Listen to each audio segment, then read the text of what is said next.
Hi everyone, so today I'm going to teach you on how to use the WebTool VoiceThread. So VoiceThread is an amazing tool to use both in an education or professional way. It can be used, as you can see on the homepage, for business, higher ed, and even K through 12. So the first thing you need to do when you come to the homepage is you either need to sign in with an existing login and password, or you need to create a new account under register. So I already have an account, so I'm just going to sign in. Okay.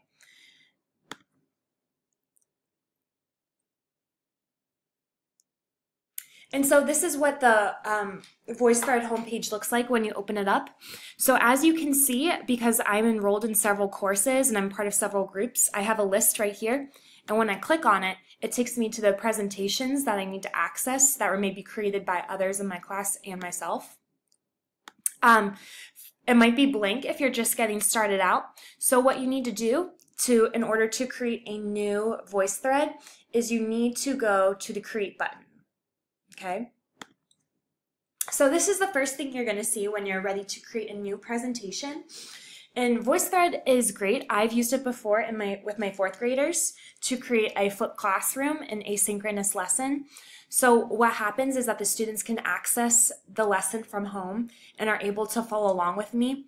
And I was able to incorporate a lot of engaging activities through video, audio, images. You're able to insert different links so students can come back, leave the VoiceThread to access other sites. So there's a lot of different cool things you can do. I think you can be able to do it for a variety of different subjects, professional development projects. There's a whole bunch of things. So what I'm going to do is I am going to add some media. So in order to do that, you're going to just click the button, the plus sign, and you are able to add media from your computer, media sources on the internet, maybe like a Google Drive or another type of internet hard drive. You're allowed to record audio, webcam photo, so it can access the webcam on your computer, webcam video, and then URL, so even links. So what I am going to do is I am going to put an URL in for an adjective video. So let me get this. I'll search adjective video. Maybe I want to make a lesson on adjectives for second graders. So I'm just going to click this. Copy. And paste. And you can paste that link right on there. And you hit save. Amazing. So here it is. You can see that it's processing, it's uploading that video from YouTube on the VoiceThread. I'm just going to call this adjective lesson. Save. There you go. So I'm uploading my engaging opening video first, and then you can go back and add more media. So once again, it can be from your computer, from an audio recording, webcam photo, another URL.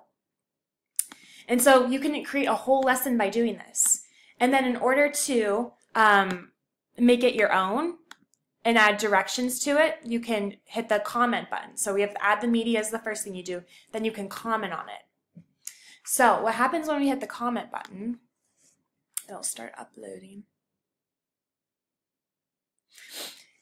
It makes the video, it enlarges the video, and it's still processing, and you can hear it says slide 1 is our video. And then what you're going to do is you're going to hit the plus sign again, and what you're going to see is you're going to see text, audio, video, uploads, and then this phone number. So these are all different forms that you can use in order to add your own content into the presentation. So what I want to do is I want to add a text comment, and I'm going to say, "Good morning, second grade. Please watch the adjective video when you are done, comma,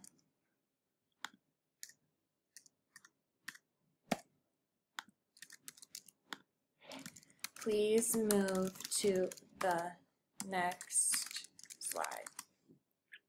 So then once you type that comment below, you can save it right here. And then it pops up so that the students are able to see it.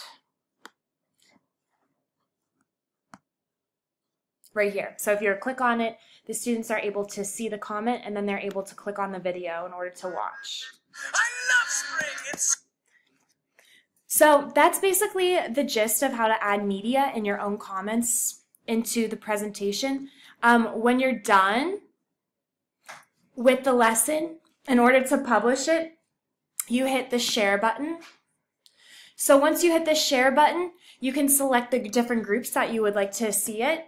They have the basic button, so that's just a link that you can copy and paste or save it somewhere. You can show who has access, so if you want to keep it private with just yourself, or anyone can view and anyone can comment, and then export it. So overall, VoiceThread is very interactive. It allows for a lot of collaboration and communication with students and teachers. And it's it can be very, very personalized and individualized too when teaching. So that's the end of my presentation. Thank you for listening.